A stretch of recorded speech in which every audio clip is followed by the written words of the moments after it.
Assalamualaikum warahmatullahi wabarakatuh.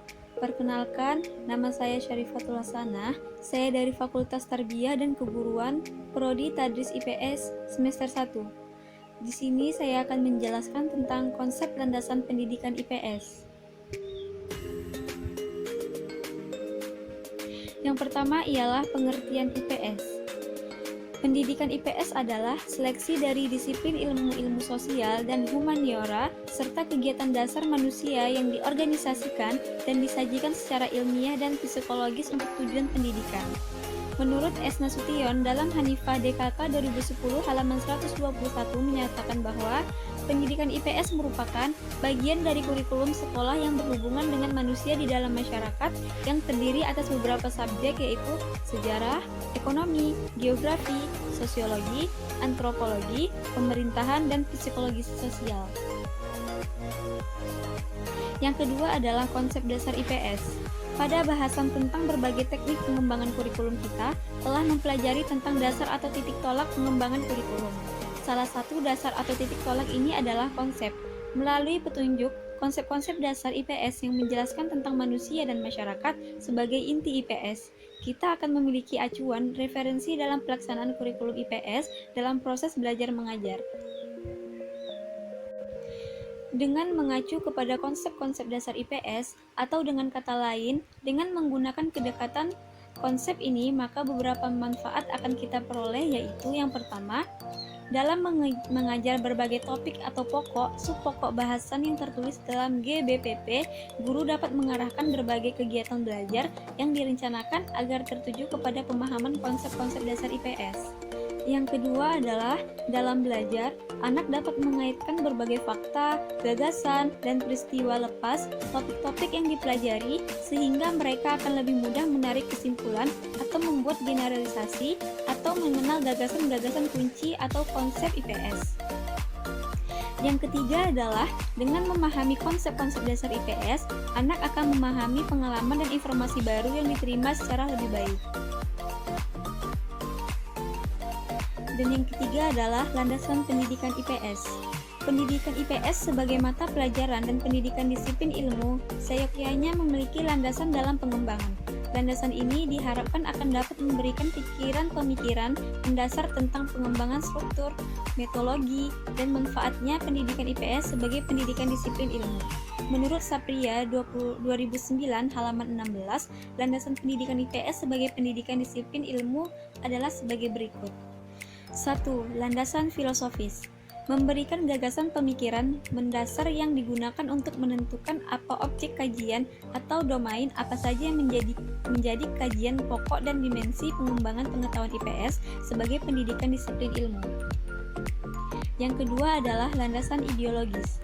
Sistem gagasan mendasar untuk memberi pertimbangan dan menjawab pertanyaan. Yang pertama, bagaimana keterkaitan antara Dasen pendidikan IPS sebagai pendidikan disiplin ilmu dan Solen pendidikan IPS, dan yang kedua adalah bagaimana keterkaitan antara teori-teori pendidikan dengan hakikat dan praksis etika, moral, politik, dan norma-norma perilaku dalam membangun dan mengembangkan pendidikan IPS. Dan yang ketiga adalah landasan sosiologis. Memberikan sistem gagasan mendasar untuk menentukan cita-cita, kebutuhan, kepentingan, kekuatan, aspirasi, serta pola kehidupan masa depan melalui interaksi sosial yang akan membangun teori-teori atau prinsip-prinsip pendidikan IPS sebagai disiplin ilmu. Dan yang keempat adalah landasan antropologis. Memberikan sistem gagasan-gagasan mendasar dalam menentukan pola, sistem, dan struktur pendidikan disiplin ilmu sehingga relevan dengan pola, sistem, dan struktur kebudayaan, bahkan dengan pola, sistem, dan struktur perilaku manusia yang kompleks. Dan yang kelima, landasan kemanusiaan. Memberikan sistem gagasan-gagasan mendasar untuk menentukan karakteristik ideal manusia sebagai sasaran proses pendidikan. Yang keenam adalah landasan politis. Memberikan sistem gagasan-gagasan mendasar untuk menentukan arah dan garis kebijakan politik dalam pendidikan dari IPS. Yang ketujuh adalah landasan psikologis. Memberikan gagasan-gagasan mendasar untuk menentukan cara-cara pendidik IPS membangun struktur tubuh disiplin pengetahuannya, baik dalam tatanan personal. keempat, tujuan pendidikan IPS. Kalau kita bicara mengenai tujuan pendidikan IPS yang disusun berdasarkan ekonomi tujuan pendidikan, maka kita akan berbicara tujuan pendidikan yang berorientasi pada perubahan tingkah laku para siswa, yaitu yang pertama, pengetahuan dan pemahaman, yang kedua, sikap hidup belajar, yang ketiga, nilai sosial, dan yang keempat, keterampilan. Yang kelima, fokus perhatian ilmu-ilmu sosial. Sebagaimana telah diutarakan, bahan pelajaran IPS bersumber pada konsep-konsep dasar dan generalisasi berbagai ilmu-ilmu sosial seperti ekonomi, antropologi, ekologi, sejarah, sosiologi, geografi, politik, dan psikologi. Ilmu-ilmu sosial, aspek-aspek yang menjadi perhatian yaitu yang pertama, ekonomi keterbatasan sumber-sumber benda-benda kebutuhan hidup, yang kedua, politik kekuasaan dan kekuatan, yang ketiga, ekologi interaksi kehidupan dan lingkungan, yang keempat, sosiologi masyarakat, yang kelima, antropologi kebudayaan, yang keenam, psikologi kejiwaan, yang ketujuh, sejarah waktu, yang kedelapan, geografi ruang.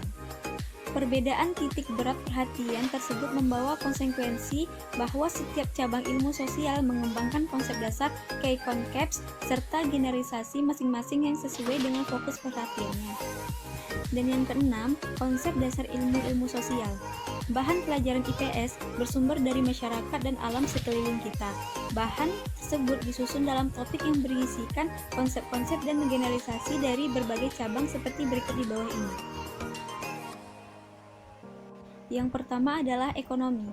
Konsep dasarnya yaitu produksi, barang dan jasa, ketergantungan, pertukaran, pembagian kerja, konsumsi, sistem moneter, dan permintaan. Yang kedua adalah politik. Konsep dasarnya ialah state, negara, kekuasaan, kewenangan, authority, legitimasi, social control, pengaruh dan wewenang pemerintah. Yang ketiga adalah sosiologi. Konsep dasarnya ialah peraturan atau rule, norma, status, sistem nilai, community, pergaulan, interaksi, individu, peranata, struktur, dan kelompok. Yang keempat adalah antropologi.